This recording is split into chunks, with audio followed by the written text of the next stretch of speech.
오후 시작합니다. 시청자 여러분 안녕하세요. 이지혜입니다. 자, 코스피가 2,800선을 넘어섰습니다. 기간으로 얘기하면 길다고 할 수 있겠는데 어찌됐건 2년 만에 긴 기다림 끝에 얻어내고 있는 성적이라고 할 수 있을 것 같습니다. 오늘 대외적으로 큰 이슈는 없는 상황에서 시장은 좀 조용한 흐름을 보여주고 있는데 테마주의 움직임도 눈여겨보게 되거든요. 대표적으로 대왕고래 테마주 같은 경우에도 그 섹터 안에서 순환매 현상을 보이고 있는 상황입니다. 테마 지속성 이런 부분 지속적으로 보셔야 될 것 같습니다. 자, 오늘 오후 1시 종목 발굴 어떻게 해야 될지 이데일리 스핀을 통해서 자세히 말씀드리고요. 우선 오후 1시 시황 살펴보도록 하겠습니다. 자, 오늘 코스피 3거래 연속 상승하는 흐름으로 2,800선 위에서 움직이는 모습 나타내주고 있습니다. 어제 대비로 했을 때는 10포인트 이상 상승하는 거고요. 2,808선까지 올라갔습니다. 자, 코스닥은 하루 만에 하락 전환하는 건데 뭐 큰 폭은 아닙니다만 그래도 지속적으로 부진한 흐름을 보여주고 있습니다. 0.4% 857선에서 움직이는 모습 나타나네요. 자, 수급적인 포인트 가보도록 하겠습니다. 오늘 외국인이 전기전자 여전히 긍정적으로 바라보면서 매수의 힘을 더하고 있는 상황인데요. 외국인과 기관은 각각 2,357억 원, 그리고 기관은 1,101억 원 매수하고 있고요. 개인 쪽에서는 2,856억 원 순매도하고 있습니다. 최근 시장 보면은 정말 수급 쏠림 현상이 삼성전자와 SK하이닉스에 집중되는구나라는 걸 느낄 수가 있죠. 자, 두 번째, 이제 코스닥 수급까지 맞춰보도록 하겠습니다. 외국인과 기관의 동반 팔자가 나오니까 힘을 쓸 수가 없는 상황 나타나는 거죠. 외국인이 550억 원 가까이, 그리고 기관 쪽에서 360억 원 동반 매도하고 있습니다. 개인이 나홀로 941억 원 순매수하네요. 자, 시장에 영향을 미치고 있는 세 가지 이슈를 살펴드리도록 하겠습니다. 오늘 첫 번째 이 얘기를 안 할 수가 없겠죠. 출산 장려 수혜주 관련주가 여전히 급등하는 흐름들이 나타나고 있는 상황입니다. 윤석열 대통령이 인구 국가 비상사태를 공식적으로 선언했습니다. 저출산 이거 막아야 된다라고 하면서 범국가적으로 총력을 다하겠다라고 얘기를 한 상황입니다. 3대 핵심 과제가 있습니다. 세 가지. 첫 번째, 일가 가정을 양립하겠다라는 거고, 두 번째, 양육입니다. 세 번째, 주거입니다. 남성들로 따지면 사실 그 육아휴직에 대한 비율이 6.8%밖에 안 되는데 임기 내에 50%로 끌어올리겠다라고 하고 있는 상황입니다. 출산 휴가도 현재 10일인데 20일로 늘릴 거고, 육아휴직 비용 같은 경우에도 첫 세 달은 250만 원으로 인상하겠다, 이런 또 의지도 갖고 있는 상황입니다. 양육 같은 경우에는 0세에서 11세까지 국가가 완전히 좀 책임져 주겠다, 그런 지붕을 만들겠다라고 얘기했고, 주거 같은 경우에는 신생아 특별 공급이나 아니면 추가 청약제도 이런 부분을 보완하겠다라고 방침을 얘기를 했습니다. 그러다 보니까 육아 교육 관련주가 튀는 흐름들이 장 초반부터 나타났고, 그게 시장에서도 여전히 영향을 미치는 상황입니다. 캐리소프트 육아 관련 콘텐츠 기업이잖아요. 상한가 여전히 진입해 있는 상황이고요. 아가방 컴퍼니, 그리고 꿈비, 모나리자도 같이 엮여서 가더라고요. 그런 흐름들이 우리 시장 전반적으로 있습니다. 두 번째 이슈 가보도록 하겠습니다. 자, 해운 운임입니다. 치솟고 있다라는 부분인데요. 올해 초에 미국 동부 해안 그 노선의 컨테이너 그 비용을 좀 보니까 운임 2,500달러에서 이게 올 초였습니다. 8,000달러까지 치솟는 흐름들이 나타나고 있습니다. 3배 이상 뛰었는데도 웃돈을 주지 않으면 배에 짐을 실을 수가 없는 상황이라고 합니다. 자, 이렇게 해운 업황이 굉장히 좀 불이 붙고 있는 상황인데 해운 운임은 지속적으로 올라가고 있거든요. 그게 왜 그런가? 홍해 갈등 이슈 있고요. 그리고 파나마 운하 가뭄 있습니다. 양대 운하의 그 리스크가 여전히 해결되지 않는 상황도 있고, 제가 며칠 전에 이 말씀도 드린 것 같습니다. 중국발 밀어내기 물량 급증에 대한 거요. 미국 쪽에서 8월부터 중국의 반도체, 2차 전지, 전기차, 태양광 패널 이 관세를 확대하기로 했습니다. 기존 25%인데 100%로 늘리기로 했습니다. 그래서 그 전에 중국에서 미리 물량 띄어서 미국이나 그 근처에 갖다 놓는 작업을 하고 있죠. 그래서 배에 더 실을 공간이 없어지는 겁니다. 그러니까 운임이 더 상승할 수 있고 연말까지 해운 운임이 더 추가적으로 오를 수 있다는 가능성이 있다는 겁니다. 어쨌든 이러다 보니까 해운 운임이 오르다 보니까 그걸 이제 위로 띄우는 거죠. 항공 운임도 상승하는 흐름들이 나타나고 있는 상황입니다. 비행기로 띄우는 겁니다. 그러다 보니까 그 물류 비용이 오르면 수출 기업 같은 경우에는 수익성이 약해질 수 있죠. 근데 이게 고스란히 소비자 물가 부담으로 전가될 가능성이 있어서 이런 부분도 언급이 되고 있습니다. 어찌됐건 H&M은 수혜받을 수 있는 대표적인 기업이잖아요. 예, 오름세를 보이고 있다는 점, 페노션도 그렇고 그런 부분으로 좀 참고해 보시면 될 것 같습니다. 세 번째 이슈 가보도록 하겠습니다. K배터리 이슈입니다. 지금 인터배터리 유럽 2024가 독일에서 열리고 있는 상황입니다. 지금 2차 전지 관련주는요, 조금 더 ESS라고 에너지 저장 장치에 관심을 가지고 있습니다. 왜냐하면 전기차 캐즘이라고 해서 전기차 대중화로 가는 그 과정 전에 일시적인 수요 침체 이런 부분으로 부진함을 겪고 있잖아요. 일단 수요가 받쳐주지 않으니까 그 대안으로 ESS를 바라보고 있다 이런 얘기입니다. 독일에 지금 우리나라 2차 전지 배터리 기업들이 가서 열심히 작업을 하고 있습니다. 자신의 신제품을 알리는 역할을 하고 있는데 LG 에너지 솔루션이 그렇고 삼성 SDI가 그렇고 올해 에코프로가 처음으로 또 참가를 했다고 합니다. LG 에너지 솔루션 같은 경우에는 주택용, 전력망용 해가지고 ESS 2종 신제품을 공개를 했는데 실외나 실내나 15분 만에 딱 또 연결이 된다고 하고요. 삼성 SDI 같은 경우에도 ESS 셀 그리고 모듈이 탑재된 신제품을 공개해서 또 화제가 되고 있다고 하는데 이런 부분으로 보셔야 될 것 같습니다. 어쨌든 지금 침체되어 있는 2차 전지 배터리 업계에서 대안으로 ESS가 주목되고 있다는 거 여러분께 말씀드렸습니다. 자, 이렇게 세 가지 이슈 만나봤습니다. 제가 이런 말씀 드렸죠. 지금 시장 전반적으로 수급이 삼성전자와 SK하이닉스의 쏠리는 현상이 이어지고 있다라고요. 그런데 그 낙수 효과를 밑에 이제 반도체, 소부장 섹터는 제대로 받고 있지는 못하는 상황입니다. 그래서 코스피는 가지만 코스닥도 못 가기 때문에 대하기가 굉장히 어려운 장이다라고 생각이 될 수도 있는데 종목 발굴이 어느 때보다 좀 중요한 것 같습니다. 이데일리 스핀에서 5장 관심 전략을 통해서 그 답답한 속을 좀 해결해 보셨으면 좋겠습니다. 지금 바로 이데일리 스핀 전략 만나러 가겠습니다.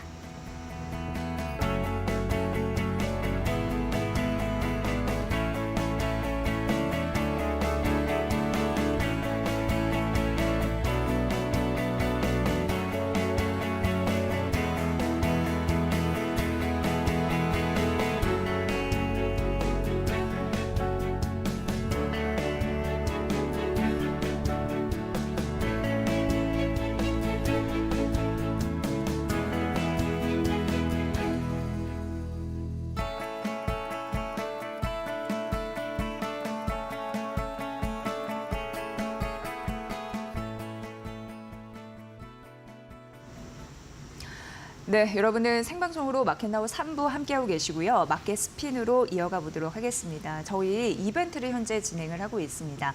문자 보내주시면 되는데요. 문자 샵 3772로 보내주시고 그 문자 안에 내용에 마켓나우라고 보내주시면 저희가 선착순 10분 선정해서 커피 쿠폰을 드리겠습니다. 그런데 그분들에게 또 하나 드리는 게 있습니다.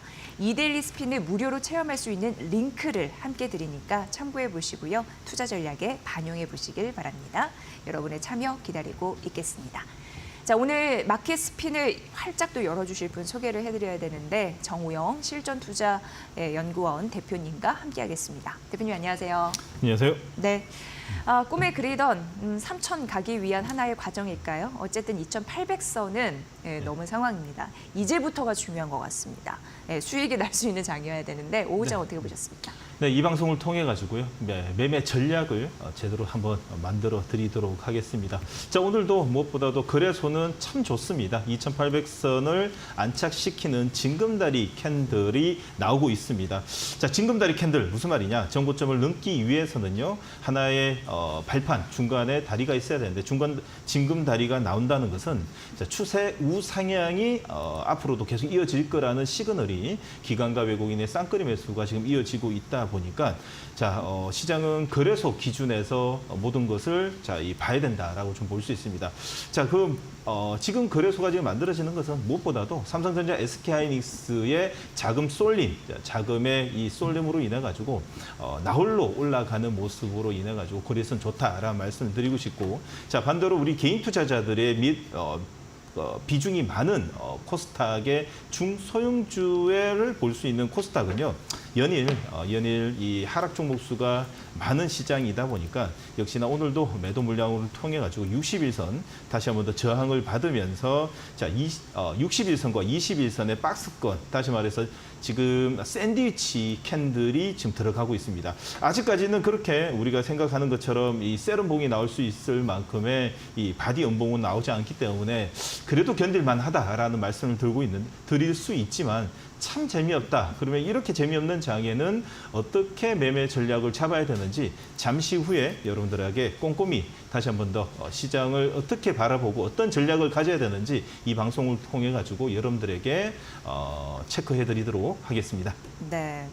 자, 오늘 이데일리 스피인 좀 분석을 잘 해주셨으면 좋겠는데, 왜냐하면 최근에는 주도주만 좀 간의 현상이 나타나잖아요. 맞습니다. 주도주의 힘이 네. 굉장히 강합니다. 그러니까 네. 그 섹터 중에 1등, 2등. 오늘 보면은 그 이데일리 스피인의 딱 단기 테마에 저출산 정책이 잡혀 있습니다. 그리고 네. 뭐 상위 그 종목에서도 저출산 종목들이 쭉 있고요. 근데 이제 단기 테마에 잡히다 보니까 조금 이따가 꺼지는 거 아닌가, 약간 이런 생각도 저출산 정책 관련주에서는 좀 드는데 뭐 어떻게 네. 봐야 될까요? 네. 자, 이 말씀을 먼저 드리기 전에요. 제가 6월 3일 대왕고래 또 그때 좀 강력하게 이야기 드렸던 것처럼 시장의 테마가 움직이게 되면 그 테마가 지속성 아니면 단기성, 다시 말해서 대의 매매냐 수익 매매냐, 아니면 시장을 완전히 이노베이션, 변할 수 있는 혁신적인 테마냐의 진단에 따라 가지고 여러분들 매매 포지션을 가야 되는데, 제가 오늘 먼저 여러분들에게 기존의 우리나라의 이 주도주 테마들의 이 흐름을 먼저 한 번 더 잠깐 체크해 드리도록 하겠습니다. 차트 한번 봐주시겠습니까? 자, 체크해 드리면 제가 제일 먼저 여러분들한테 이야기 드리고 싶은 거는 우리나라 지금 테마 중에서 제일 강한 테마가 셋이 있습니다. 첫 번째로는 식품, 다시 말해서 K푸드인데요. K푸드의 이 주도주는 삼양식품입니다. 자, 주도주가 왜 중요하냐를 좀 이야기 드리고 싶은데, 주도주와 비주도주, 대장주, 부대장주, 쫄따구까지 시장은 전체적인 이 테마로 형성이 되는데, 현재 K푸드의 주도주는 삼양식품입니다. 근데 오늘 K푸드 관련주들이 전체적으로 변동성이 오기 시작했습니다. 이제는 대의 매매 관점에서 이제는 좀 쳐다봐야 되는 그런 자리이긴 합니다. 자, 그런데 주도주 삼양식품은 2.8% 떨어지면서 5일선, 11선에서 대기 매수가 붙으면서 지지 캔들이 살짝씩 나옵니다. 근데 반대로 여러분들 농심을 보면요. 25일선 벌써 깨졌고 5일선, 11선도 깨지고 21선의 갈랑말랑 지금 지지 캔들, 다시 말해서 도치가 지금 나오고 있는데 추세 우상향의 가파른 상승은 깨졌습니다. 이것이 주도주와 부주도주의 차이점이라고 말씀드리고 싶고요. 자, 얼마 전에 이 가파른 상승을 좀 보였었던 사림 대조 같은 경우에도 경고 위험까지도 붙어가지고 오히려 더 가파르게 오를 것 같지만은 부주도주 뒤따라오는 관련주다 보니까 빠질 때는 힘차게 빠집니다. 자, 그리고 두 번째로 여러분들이 봐야 되는 거는 화장품이었죠. 화장품도 이제는 트레이딩 관점에서 좀 봐야 됩니다. 변동성이 오기 시작했습니다. 자, 그런데 주도주는 누구냐? 실리콘투입니다. 실리콘투는 빠지면 1%, 2% 빠지는데 반대로 더 많이 빠지는, 자, 관련 주도를 보게 되면 아모레퍼시픽은 벌써 음봉이 6개, 21선 이탈한 지금 세럼봉이 지금 나오고 있는 중입니다. 다시 말해서 전체적으로 시장을 보게 되면 이 기존의 주도주 이 패턴을 볼 때 테마, 주도 섹터는 드디어 고점을 이제 쌍고점이 나오면서 관련 주들이 만들어지는데 주도주는 끝까지 버틴다. 그래서 주도주가 꺾이게 되면 더 많이 꺾인다. 여러분들 예를 든다면 여러분들이 이건 제 개인적인 생각입니다. 예를 든다면 강북의 아파트가 있고 강남의 아파트가 있습니다. 자, 같이 시대적으로 이상이 생겨가지고 집값이 같이 떨어진다. 그러면 오히려 더 강남의 아파트는 덜 떨어지고요. 오히려 강북의 아파트는 더 많이 떨어집니다. 오히려 더 지금 집값 상승이 일어나게 되면 올라갈 때는 강남이 더 많이 올라가고 강북은 좀 덜 올라갑니다. 여러분들 집이 두 채가 있습니다. 강북이 있고 강남이 있습니다. 어떤 걸 팔겠습니까? 그것처럼 주도주와 비주도주의 차이를 여러분들 알고 여러분들 접근하셨으면 하는 생각입니다. 자, 첫 번째로 그러면 오늘 강하게 움직이는 테마를 체크해 드리도록 하겠습니다. 첫 번째는 저출산 테마가 오늘 강하게 움직이는데 저는 오늘 저출산 테마를 보면 이야기 드리고 싶은 게 단기 트레이딩 관점으로만 보자라고 이야기합니다. 무슨 이야기냐면 저출산 테마 같은 경우는 지금까지 수차례 움직입니다. 수차례 움직여도 과거 사례를 보게 되면 기대감으로 움직이는 몇몇 종목들만 한두 차례 지속성을 좀 보이다가 만 종목들이 꽤 많거든요. 그렇기 때문에 여러분들은 보신다면 깨끗한 나라, 다시 말해서 이제 기저귀가 좀 많이 들어간다는 기대감이 좀 있고요. 자, 두 번째는 기존의 과거, 이제 이 예전 한 6, 7년 전이었죠. 6, 7년 전에 과거 시절 제일 많이 올라갔었던 종목이 아가방 컴퍼니입니다. 두 개의 종목만 여러분들이 조금 이제 트레이딩 관점으로 보되 나머지 종목 같은 경우에는 아침에 이 소식이 들리게 되면 갭상승 음봉이 많이 나기 때문에 저출산 테마는 트레이딩 관점으로 보자라는 말씀을 드리고 싶고요. 자, 그리고 우리나라의 무엇보다도 지금 현재 이 트레이딩 관점으로 볼 수 있는 쪽도 있고요. 그리고 스윙 관점으로 우리 금리 인하 시그널로 인해 가지고 기존에 움직였었던 반도체가 있고요. 그리고 바이오가 있습니다. 그러면 오늘의 바이오는 기존의 바이오의 주도주는 알테오젠이었는데 알테오젠은 이 어제 좀 세rum봉이 물량이 좀 출현이 되었습니다. 그러나 자, 밀리지 않죠. 오늘 캔들을 보게 되면 밀리지 않고 지지 캔들이 나옵니다. 그럼으로써 관련돼 있는 이 부주도주 그리고 관련 이 바이오 종목들이 오늘 강한 수급을 통해 가지고 움직이는데 역시나 우리나라의 플랫폼의 양대 산맥이라고 볼 수 있는 알테오젠과 리가켄 바이가 오늘 외국인들의 CD 매수가 들어오면서 장중에 13%, 지금 현재 11%지만 정배열 초입이 만들어지기 때문에 여러분들은 종가의 매수 관점으로 좀 보자라는 말씀을 좀 드리고 싶고요. 두 번째로는 유한 양행을 좀 말씀드리고 싶습니다.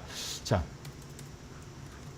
유한 양행을 말씀드리는데 유한 양행 같은 경우에는 얼마 전이었죠. 이번에 아스코에서 베스트 오브 아스코 상을 받았습니다. 렉나자뿐만 아니라 리브리반트 SC 제형을 통해 가지고 효능 효과뿐만 아니라 이 지금 임상 진행되고 있는 이 앞으로의 FD 승인 확률까지도 높일 수 있는 이번에 이제 이 효능 효과를 좀 보게 됐는데 그로 인해 가지고 지수 빠질 때 음봉을 좀 맞았지만 지지 캔들 빨리 생기고 있죠. 자, 관련돼 있는 앞으로의 기대감이 오히려 더 상존돼 있고 영업이익이 따라올 수 있는 우리 유한양행 같은 경우에는 자, 여러분들이 꼭 봐야 되는 종목 그리고 리가켄 바이오와 유한양행 두 가지 종목이고요. 자, 그리고 무엇보다도 이 바이오가 움직이게 되면 과거 사례를 보게 되면 뒤따라 움직이는 관련 주도 있습니다. 그래서 오늘은 바이오 여러분들 계좌에 있어야 되고요. 두 번째는 모바일 게임주 같은 경우에는 여러분들이 이제 계좌에 담아야 되는 섹터라고 한 번 더 이야기 드리고 싶습니다.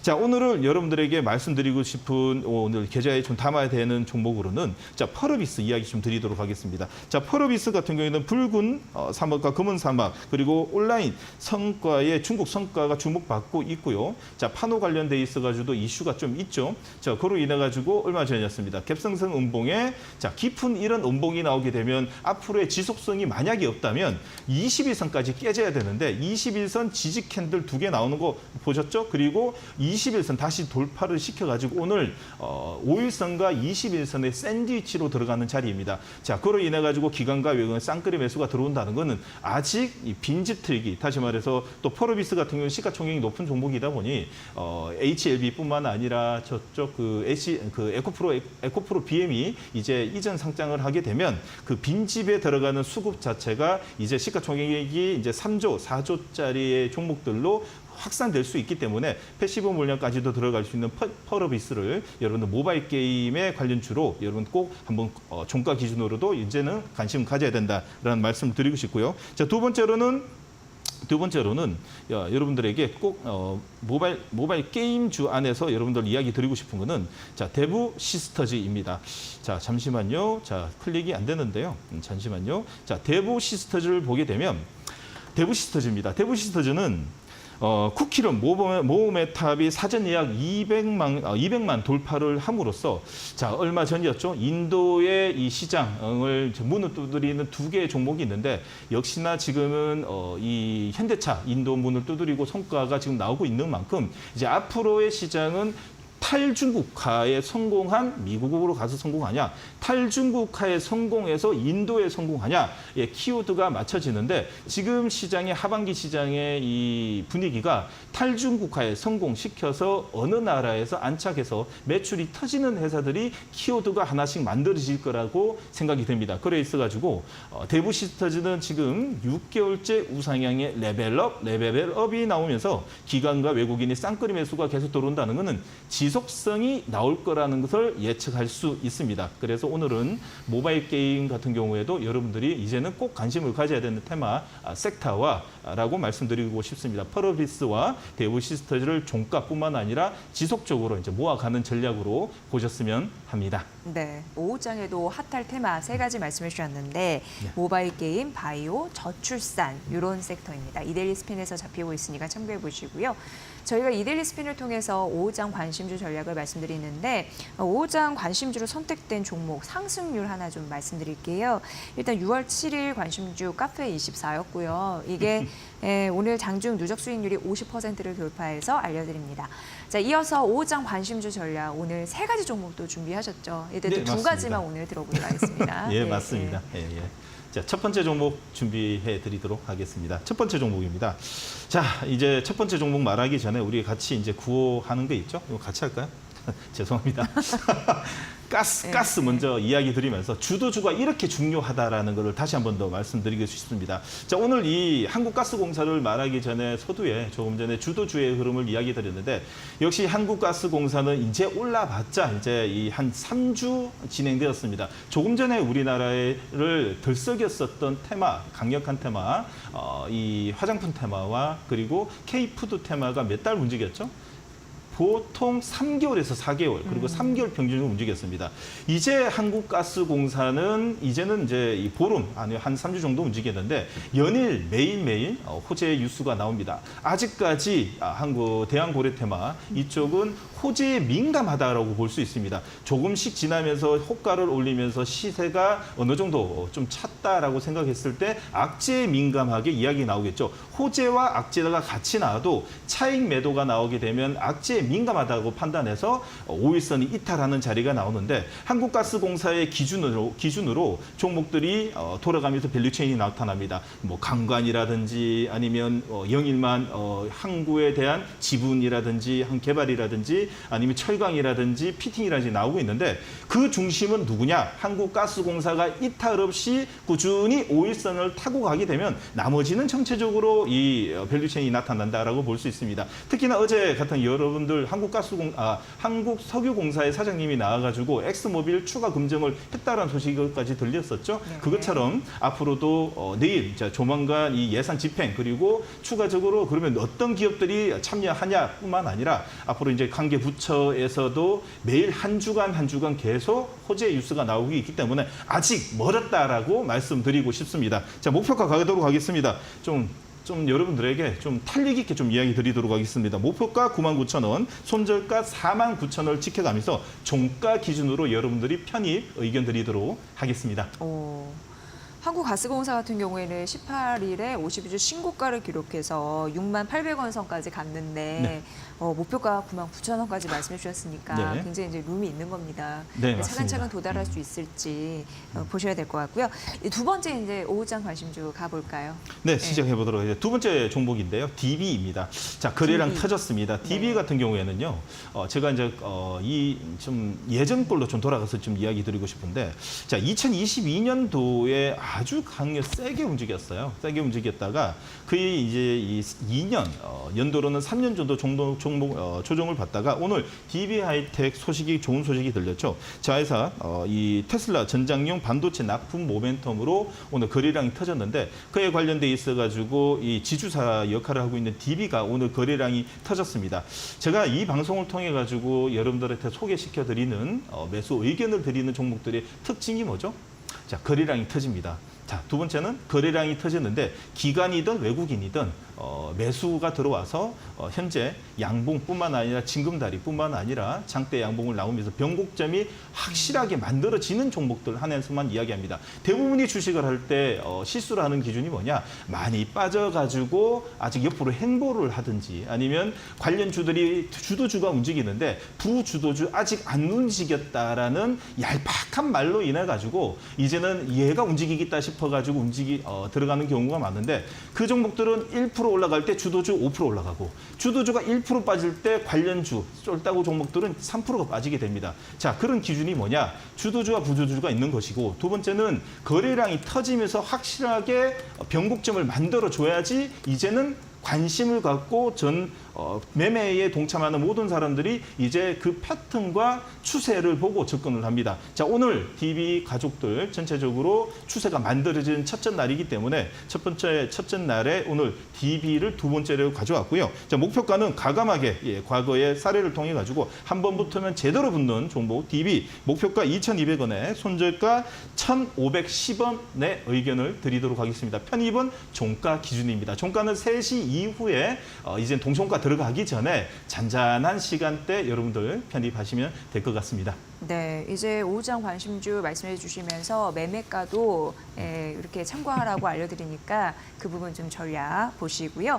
자, 그리고 세 번째 관심주는 여기서 공개는 안 하고 유튜브를 통해서 한다고요. 네, 맞습니다. 요즘에 이제 너튜브로 찾아주시는 분들이 좀 많은데 역시 보는 눈이 있지 않나라고 볼 수 있습니다. 제가 이렇게 말씀드리는 단어들이 대부분이 좀 생소할 수도 있습니다. 그러나 여러분들이 주식을 할 때 매매 전략에 있어가지고 꼭 필요한 단어와 여러분들 실시간 라이브를 통해 가지고 어떻게 전략을 짜야지 수익의 확률이 높은지 매일 알려드리고 있는데 내일 아침도 동일합니다. 8시 30분 너튜브 이데일리 스핀 방송에서 지금 현재 대왕고래가 움직이고 있는데 그 대왕고래가 본질은 뭐죠? 석유, 정유입니다. 근데 그 정유의 밸류체인이 이루어지고 있다는 거죠. 다시 말해서 대왕고래 프로젝트로 인해 가지고 철강, 피팅, 그 영일만 움직였고요. 이제는 대형주에서도 정유 이야기만 꺼내도 급등이 나옵니다. 그게 무슨 말이냐? 호재가 살아있고 시장의 매매의 키워드는 정유, 석유, 가스입니다. 에너지란 뜻이죠. 그러면 여러분들도 매매의 키워드, 매매의 초점은 에너지 초점을 맞춰가지고 여러분들 매매를 해야 되는 게 현 시장의 셀링 포인트 키워드라고 보시면 됩니다. 그래서 내일 아침에 여러분들 8시 30분 유튜브 라이브를 통해 가지고 라이브가 찐이다. 끝나고 나서 영상 찍는 거 아무것도 아니다. 이 라이브가 찐이라는 걸 눈으로 실시간으로 확인해 드리도록 하겠습니다. 더욱더 궁금하신 분들은요. 지금 재방송도 있습니다. 재방송 한번 보시면서요. 정말 유튜브 정말 라이브가 왜 이렇게 중요한지 한 번 더 확인해 보셔도 됩니다. 네, 저희 종목 발굴을 위해서 이데일리 스핀을 활용하고 있고요. 그 종목 발굴은 장중에 하는 게 굉장히 중요하다는 거 꼭 좀 더 강조해드리도록 하겠습니다. 자, 마켓 스핀 오늘은 여기까지 할게요. 정우영 실전투자연구원 대표님과 함께했습니다. 내일 오후 1시에 또 뵙겠습니다. 고맙습니다.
본 프로그램은 투자 판단에 도움이 되는 정보를 드리고 있습니다. 다만 투자 결정에 대한 책임은 시청자 여러분의 몫이라는 거 다시 한번 강조해 드립니다. 자, 저희 데일리 핫스핀으로 이어갈게요. 자, 오늘 이 시간은요. 오연진 루체 인베스트 팀장과 함께하겠습니다. 팀장님 어서 오세요. 네, 안녕하세요. 네, 반갑습니다. 자, 우선 여러분께 화면으로 데일리 핫스핀에 잡힌 4가지 종목부터 보여드리겠습니다. 만나보시죠. 자, 오늘 데일리 핫스핀 4종목입니다. 수급 포착주는 리가캠 바이오입니다. 외국인과 기관의 쌍끌이 매수가 한 달 사이에도 들어왔습니다. 자, 두 번째 차트 포착주 열어주세요. DB하이텍이고요. 오늘 52주 신고가 경신했습니다. 오늘 급등을 시연 중인데 테슬라에 공급될 반도체에 위탁 생산을 추진하고 있다는 소식이 있네요. 상승률 상위 종목은 꿈비입니다. 출산 장려 관련주죠. 오늘 장중 21% 넘게 급등했다가 상승폭이 약간 줄긴 했습니다. 자, 마지막으로 거래량 상위주 넥스트리입니다. 어제 상한가 있었죠. 상한가 이후에 오늘 장중 9% 상승한 이후에 차익 실현 매물이 좀 일부 나오고 있는 상황입니다. 이후 주가의 방향성 살펴볼게요.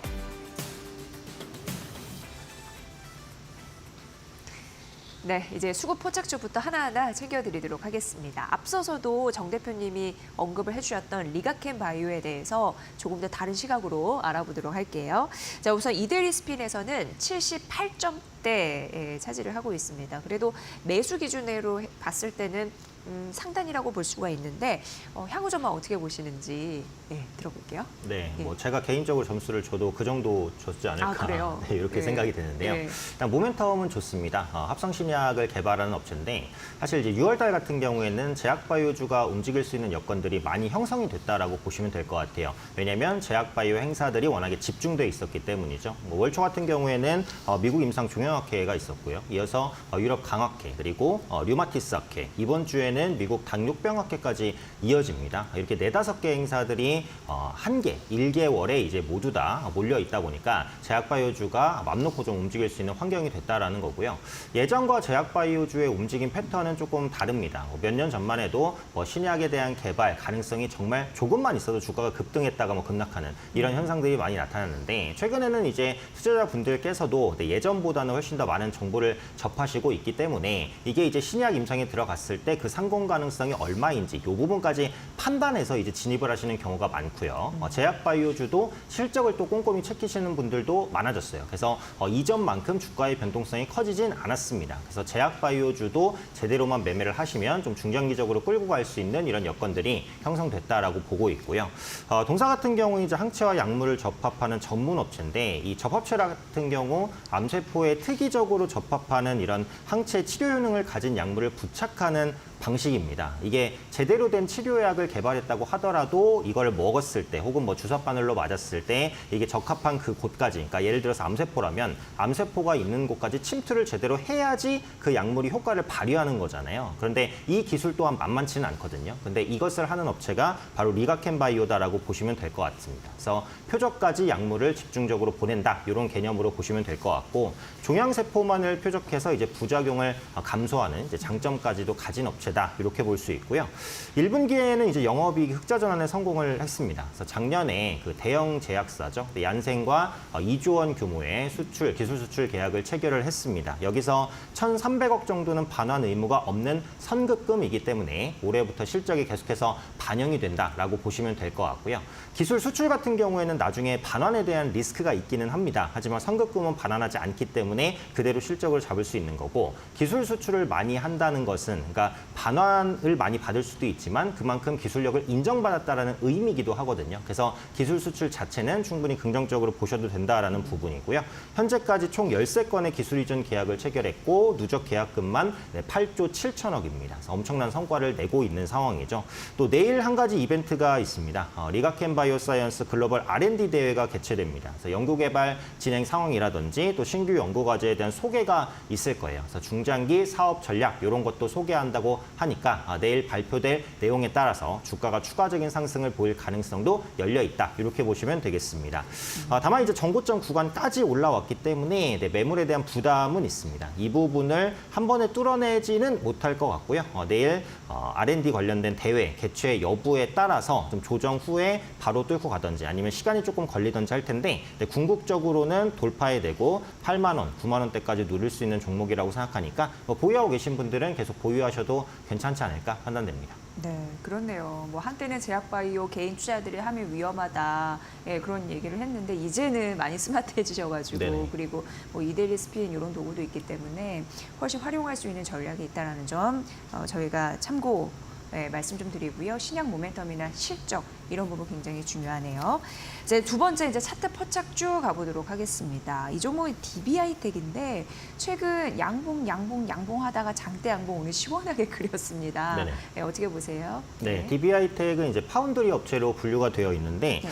파운드리는 반도체 제조를 전담하는 생산 기업이라고 보시면 되겠죠. 그런데 그동안은 파운드리 업체들이 조금 소외가 됐었습니다. 왜냐하면 요즘에 이제 이슈가 됐던 부분은 AI 반도체인데 이제 시장에 관심이 온통 뭐 엔비디아의 GPU라든지 뭐 HBM 반도체 이 부분으로만 쏠리다 보니까 레거시 반도체를 이제 많이 생산하는 파운드리주들은 조금 소외될 수밖에는 없었죠. 그래서 반도체 업황은 사실 작년까지 안 좋았어요. AI 반도체만 좋았던 겁니다. 그런데 이렇게 AI 반도체가 전체적인 시장을 견인하다 보니까 올해 초 정도부터는 반도체 업황도 전체적으로 개선이 되고는 있어요. 그래서 레거시 반도체를 이제 영위하고 있는 파운드리 업체들도 이제 실적 개선에 대한 기대감을 가져갈 수 있다. 그래서 파운드리주에 대한 관심이 필요한 시기다. 네, 이렇게 볼 수 있을 것 같고요. DB하이텍은 이제 이슈가 있었죠. 테슬라 공급 평양 파운드리를 추진한다라는 이슈입니다. 그래서 전장용 반도체, 차량용 반도체를 공급할 것으로 보이고요. 테슬라와 팹리스 기업 관계자가 이제 6월달 그리고 10월달에 DB하이텍 팹 실사에 나설 것 같아요. 그렇기 때문에 10월까지는 이 이슈가 유효할 수 있다는 겁니다. 그래서 한 4개월 정도는 이 이슈가 반복적으로 시장에 노출되면서 동사의 주가를 견인할 수 있다라고 볼 수 있고 이미지 센서 사업도 본격적으로 확대가 됩니다. 그래서 파운드리 공정 기술을 고도화해서 특화 이미지 센서 사업을 확대하는 건데 이게 이제 굉장히 빠르게 움직이는 물체도 정확하게 잔상 없이 이제 포착할 수 있는 기술이에요. 근데 이 기술이 왜 중요하냐면 이게 AI 시대에는 이제 자율주행 차라든지 자율주행 드론, 뭐 자율주행 로봇 이렇게 자율주행을 탑재한 기계들이 많아질 수밖에는 없습니다. 근데 자율주행이라는 게 안전성이 당연히 따라와야 되는 것이기 때문에 눈이라고 볼 수 있는 이미지 센서도 필수적이기 때문에 그래서 이제 DB하이텍이 현재 개발하고 있는 이미지 센서에 대한 부분도 그만큼 이제 성장성이 높다 이렇게 판단할 수 있고요. 3분기 중에는 그 밸류업 계획도 공시할 예정입니다. 현재 PER이 한 10배 정도 그리고 PBR 1배 정도 이렇게 위치해 있기 때문에 뭐 동종 업계에 대비해서는 충분히 저평가에 대한 모멘텀이 있다라고 말씀드릴 수 있고요. 영업이익도 좀 꾸준하게 나오고 있고 부채 비율도 30%가 안 돼요. 상당히 낮은 수준에 위치하고 있기 때문에 밸류업을 공시하겠다라고 먼저 밝힌 것 자체가 우리는 확실히 저평가되어 있다는 걸 회사가 자신 있게 얘기를 하는 거잖아요. 그래서 밸류업 관련된 모멘텀도 있으니까 이 부분 역시도 장기적인 성장 동력이 될 수 있겠다 이렇게 판단합니다. 차트 특징 주니까 이제 차트가 좀 중요할 것 같기는 한데 오늘 좀 많이 올라가긴 했죠. 24% 정도 급등인데 이게 지금 역배열에서의 첫 양봉이에요. 이게 역배열에서 첫 양봉일 때 한 번에 치고 가는 경우는 정말 거의 없습니다. 그래서 90% 이상 이 종목은 조정받았다 재반등 가능성이 높다라고 보시면 될 것 같고요. 매물이 이제 작년 말에도 있었고 그다음에 작년 초에도 있었습니다. 이 부분에 대한 소화가 완벽하게 끝나지 않았다라고 보여져요. 그러니까 매물이라는 건 주가에 물려 있다가 주가가 올라올 때 그러니까 본전 정도 됐을 때 이제 본전 찾았으니까 매도하자. 이 물량이 바로 매물입니다. 그래서 이 매물이 아마 이번 주 혹은 다음 주까지도 나올 수 있다라고 보니까 이건 보유하고 계신 분들이시라면 저는 단기적으로는 매도를 말씀드리고 싶어요. 네, 조정 가능성이 높다라고 보기 때문에 그래서 최소한 기술적으로 5만 원 중반에서 초반대 정도까지는 조정이 나온 이후에 사셔도 절대 늦지 않다라고 봅니다. 파운드리 모멘텀, 테슬라 모멘텀, 그리고 이미지 센서, 밸류업 모멘텀 정말 많습니다. 단지 역배열에서 올라온다는 거. 이거 하나가 딱 부담이라고 생각을 하니까 밑에서 다시 잡아도 된다. 현재 보유하고 계신 분들은 일단 정리하셔도 괜찮지 않을까 말씀드리겠습니다. 저 DB 하이텍 같은 경우에는요, 5월 30일 딱 한 달 전 정도에 52주 신저가를 또 기록을 했네요. 네네. 네, 그래서 그런 부분 참고해 보시고 오늘 이제 급등해서 그동안 좀 답답한 흐름이 좀 시원하게 뚫렸다 이렇게 느끼실 수도 있겠지만 어쨌든 장기 매물대 소화 과정이 좀 필요하다고 하니까 눌렸을 때 네. 재매수하는 전략 잘 참고해 보시면 될 것 같습니다. 자, 이제 상승률 상위 종목 보도록 하겠습니다. 자, 꿈비 저출산 관련주로 오늘 이제 급등했다가 약간 좀 눌리는 상황인데 지금 이데일리 스핀 점수는 72점대거든요. 네네. 어떻게 보세요, 꿈비? 네. 예. 저출산 관련주는 너무 이제 테마성이 강하기 때문에 투자 관점으로 보기는 어려울 것 같아요. 단지 뭐 매매를 하실 분들은 기술적으로만 대응을 하셔야 될 것 같고요. 유아용품 생산업체죠. 그래서 놀이방 매트와 또 아기 침대 이런 것들을 생산하고 있습니다. 정부가 인구 국가 비상사태를 선언했죠. 저출생 정책은 그동안 꾸준히 나왔기 때문에 새로운 건 아닙니다만 이 어감이 주는 이제 강력함이 있죠. 비상 사태를 선언했다. 그래서 앞으로는 지금보다 훨씬 더 공격적인 저출생 해소를 위한 정책들을 쏟아낼 것으로 보이니까 이 부분에 대한 기대감이 오늘 다시 부각됐다라고 보시면 되겠고 한국의 합계 출산율은 이제 0.7입니다. 그래서 가임 기간의 여성이 평생 동안 낳을 것으로 예상되는 아이 수가 0.7명은 한 명도 안 낳는 사람이 굉장히 많다는 거죠. 실제로 서울 지역에서는 합생 출산율이 한 0.5밖에는 안 됩니다. 정말 낮은 수준이고요. 이게 2.1 정도가 나와야 인구가 유지가 돼요. 왜냐면 아빠 엄마가 만나니까 이제 2명을 낳아야 아빠 엄마는 결국은 이제 돌아가실 거잖아요. 유지가 되는 거라서 2명에서 2.1명, 요건 돼야 되는데 지금 0.7이라는 것을 정말 심각한 수준이다라고 보시면 되겠습니다. 그래서 지금 이제 정책들이 일가정 양립 그리고 양육 주거 이런 부분에 좀 중점을 두고 진행이 될 것 같아요. 남성 육아 휴직 쓰기 좀 어려웠는데 이런 부분을 쓰기 좀 쉽게 해주겠다. 이 부분 그리고 늘본 프로그램 그러니까 맞벌이를 하시는 부부들은 자녀를 이제 맡길 곳이 마땅치 않잖아요. 그래서 이런 부분들을 해결해 주겠다. 끝으로 신생아 특별 공급 확대, 집이 아무래도 좀 넓어져야 되지 않겠습니까? 그래서 이런 부분에 있어서 특혜를 주겠다. 그래서 올해 최소한 한 30조 정도 가까운 금액이 저출생 해소에 쓰일 가능성이 높다라고 보시면 되겠습니다. 그래서 이 이슈도 단기 이슈는 아니죠. 최소한 올해 하반기까지는 계속될 이슈다. 이렇게 보시면 되겠고요. 다만 이 부분 때문에 뭐 저출생 관련주가 실적 개선이 된다. 이렇게 보기는 어렵죠. 결국은 출산율이 개선이 돼야 되고 합계 출산율이 최소한 1 이상까지는 올라와야 이런 종목군들의 실적에도 도움이 될 텐데 아무리 강력한 정책을 취한다고 해도 단기간에 1 이상은 절대 못 올라옵니다. 그리고 이제 꿈비라든지 아가방 컴퍼니, 깨끗한 나라 뭐 이런 저출생 테마주들을 보면 대부분 실적이 아가방 컴퍼니 정도는 좀 괜찮은데 이 종목을 제외하고는 그렇게 좋지는 않아요. 꿈비도 마찬가지고요. 그래서 이런 부분을 봤을 때는 결국 장기 투자 관점이 아니라 기술적인 트레이딩 정도의 관심만 좀 가지시고 대응을 하실 필요가 있다고 생각을 합니다. 차트를 한번 보시면 이 종목이 이제 시원하게 간 적이 거의 없죠. 작년만 해도 계속해서 박스권에 갇힌 흐름. 올해까지도 마찬가지. 오늘도 보시면은 이제 상승을 시도하다가 음봉으로 다 반납을 했습니다. 그래서 실적 개선이 동반되기 어렵다라는 것을 시장이 인지하고 있다라고 보시면 될 것 같아요. 기술적으로 타점을 잡을 때는 이제 이평선 기준으로 잡을 수 있겠죠. 밑에 장기 이평선, 뭐 20일이라든지 60일, 120일 이런 선을 보면은 가격대가 8,500원에서 9,500원, 만 원. 여기 정도에 포진돼 있습니다. 그래서 주가가 이 부분까지 눌리면 한번 접근을 해볼 만하다. 이 정도로 보는 것이지 뭐 올라간다고 계속 할 거니까 홀딩하자. 이런 관점으로 보기는 어렵다는 거예요. 그래서 결론적으로 말씀드리면 꿈비에만 해당되는 얘기는 아니고요. 저출생 관련주는 모두 다 기술적으로 뭐 이평선의 눌림이라든지 이런 자리가 왔을 때 단기에 공략할 수 있는 것이지 길게 끌고 가기는 좀 무리가 있으니까 이런 섹터들은 말씀드린 방법으로만 좀 대응하자라고 정리해드리겠습니다. 네. 자, 이제 끝으로 거래량 상위 종목 보도록 하겠습니다. 넥스틸 여러분께 말씀드렸는데 이게 어제 상한가 갔잖아요. 네. 그 이후에 좀 차익 실험 매물이 나오고 있습니다. 어떻게 보세요? 조금 더 접근해도 될까요? 네, 역시 지금 위치에서는 좀 부담이 된다고 보고요. 다만 기업 자체의 모멘텀은 좋다라고 생각이 됩니다.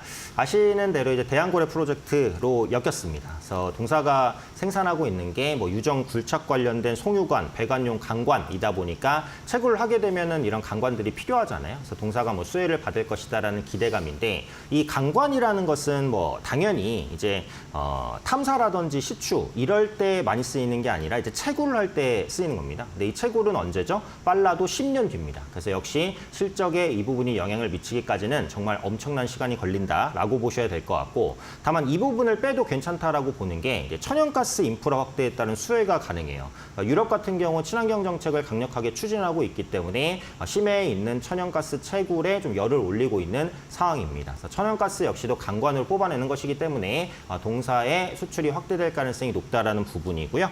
실제로 강관 수출 가격도 꾸준하게 반등하는 모습입니다. 끝으로 이제 풍력에너지항 대구경 강관 설비 구축이 본격화되고 있어요. 그래서 강관 설비가 계속해서 좀 증설될 것으로 좀 보여지고 있기 때문에 해상 풍력 시장도 적극적으로 공략할 수 있을 것 같습니다. 그래서 상당히 많은 모멘텀을 가지고 있고요. 다만 이제 단기간에 급등한 좀 부담은 있으니까 보유하고 계신 분들은 역시 단기적으로 매도 타이밍일 것 같아요. 최소한 10,000원 이하로 조정이 왔을 때 다시 한번 좀 볼 수 있다. 보유하고 계신 분들은 좀 줄이자 말씀드리겠습니다. 네, 이데일리 핫스핀 네 종목 살펴봤고 바로 이제 그 팀장님의 공략주 전략 들어보도록 하겠습니다. 네, 저는 이제 게임주를 긍정적으로 봐서 크래프톤. 크래프톤 요즘 좀 올라가더라고요. 네, 맞습니다. 한참 부진했다가. 그렇죠. 그래서 크래프톤이 가장 좋기는 한데 게임주가 전체적으로 바닥찍고 올라오는 흐름이라서 섹터 전체적으로 관심 가지셔도 좋을 것 같고요. 일단 크래프톤은 그 배틀그라운드로 유명한 업체입니다. 이게 오래된 게임이긴 한데 꾸준하게 견조한 매출을 유지하고 있고 자유도가 높은 게임이다 보니까 뭐 유튜브 같은 데서도 이제 많이 다뤄지고 그만큼 많이 시청자도 유입이 되는 추세예요. 그러다 보니까 배틀그라운드라는 이제 강력한 게임이 받쳐준다라는 게 가장 큰 모멘텀이라고 볼 수 있을 것 같고요. 신작 모멘텀도 부각이 됩니다. 이 다크앤다크 모바일이라고 하는 게임이 연내 글로벌 출시 예정인데 8월 달에 뭐 일본이라든지 그리고 미국, 한국에서 추가적으로 비공개 베타 테스트를 좀 진행할 것으로 보이고요.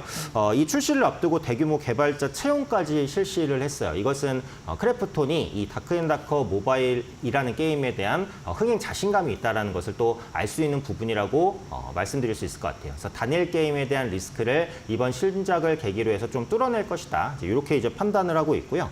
AI가 적용된 게임이 출시가 됩니다. 크래프톤의 자회사인 렐루게임즈가 언커버 더 스모킹 건이라는 게임을 조만간 출시할 것 같은데 이게 범죄 현장을 이제 NPC와의 신문을 통해서 조사하는 건데 이 NPC가 AI예요. 그래서 내가 어떤 질문을 하든지 간에 어떤 방식으로든 대답을 합니다. 그리고 이 NPC가 진실만 말하는 게 아니라 거짓도 말해요. 이런 류의 게임은 지금까지 없었어요. 그래서 AI가 적용된 게임 시장이 이제 막 열리기 시작했다는 거고 크래프톤이 그 선두주자에 있다는 겁니다. 그래서 이 부분이 동사의 가장 좋은 투자 포인트 중에 하나다라고 보시면 되겠고요.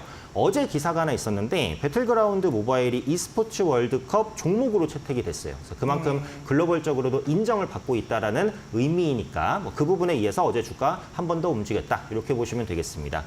차트 보시면 아주 좋은 차트죠. 60일 이평선을 밟고 웬만한 선 깨지 않고 꾸준하게 우상향하고 있고요. 최근에는 5일 이평선까지 타면서 상승폭을 좀 더 가속화하고 있는 흐름입니다. 단기간에 올랐기 때문에 약간 부담스럽다라고 하실 수도 있지만 수급이 워낙에 좋기 때문에 충분히 추세를 타고 더 움직일 가능성이 높다라고 보고 있어요. 그래서 현재가인 한 29만 원 근처에서 충분히 매수 가능하다라고 말씀드리고 싶고요. 목표가는 한 13% 정도 추가된 가격인 33만 원 그리고 손절가는 이평선 이탈 가격 26만 원 정도 설정해 보도록 하겠습니다. 네. 뭐 크래프톤은 배틀그라운드 때문에 굉장히 유명해졌었는데 이번에 한번 또 홈런을 시원하게 다크앤다커 모바일 이걸로 칠 수 있을지 기대가 되네요. 잘 살펴보도록 하겠습니다. 자, 오늘 오현진 팀장과 함께했습니다. 잘 들었습니다. 감사합니다.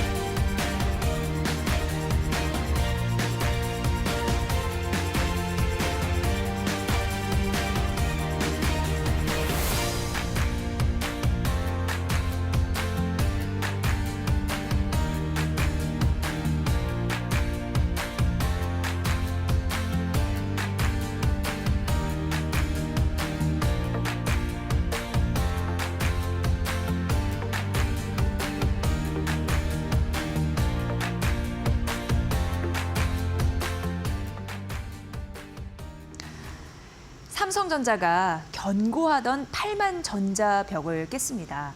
반도체 실적 개선은 지금부터 시작이라는 점에서 추가적인 주가 상승이 기대가 되는데요. 2분기 삼성전자 영업이익 전망치가 8조 2천억 원 이상입니다. 그러니까 석 달 전 전망치보다요. 약 27%나 증가를 했습니다. 메모리 반도체 수급 개선이 이 실적 개선으로 이어질 것이란 기대가 커졌기 때문입니다. 고성능 메모리 제품의 HBM 제품의 인기가 높아지면서요. 주요 메모리 기업들은 이를 중심으로 생산 능력을 늘리고 있어서 상대적으로 공급이 줄어드는 DDR5 제품 가격도 계속 오를 것이란 전망이 나오고 있습니다. 또 엔비디아 수혜도 기대됩니다. 글로벌 1위 반도체 기업 엔비디아가 이제 미국에서 가장 비싼 기업이 됐잖아요. 국내 증시 반도체 관련주에도 영향을 끼치고 있습니다. 삼성전자는 올해 3분기 내에 HBM3 엔비디아 인증을 목표로 하고 있는데 계획대로 엔비디아 인증을 완료하고 또 캐파 확장, 수율 개선 해나간다면 추가적인 주가 상승이 가능할 거라고 보입니다. 한 달 만에 8만 전자에 복귀한 삼성전자, 이 대장주 명성을 되찾을 때입니다. 이재비였습니다. 자, 마켓나우 3부 오늘 여기까지입니다. 저 열심히 해서 내일 오후 1시에 또 여러분을 찾아뵙겠습니다. 시청해주신 여러분 고맙습니다.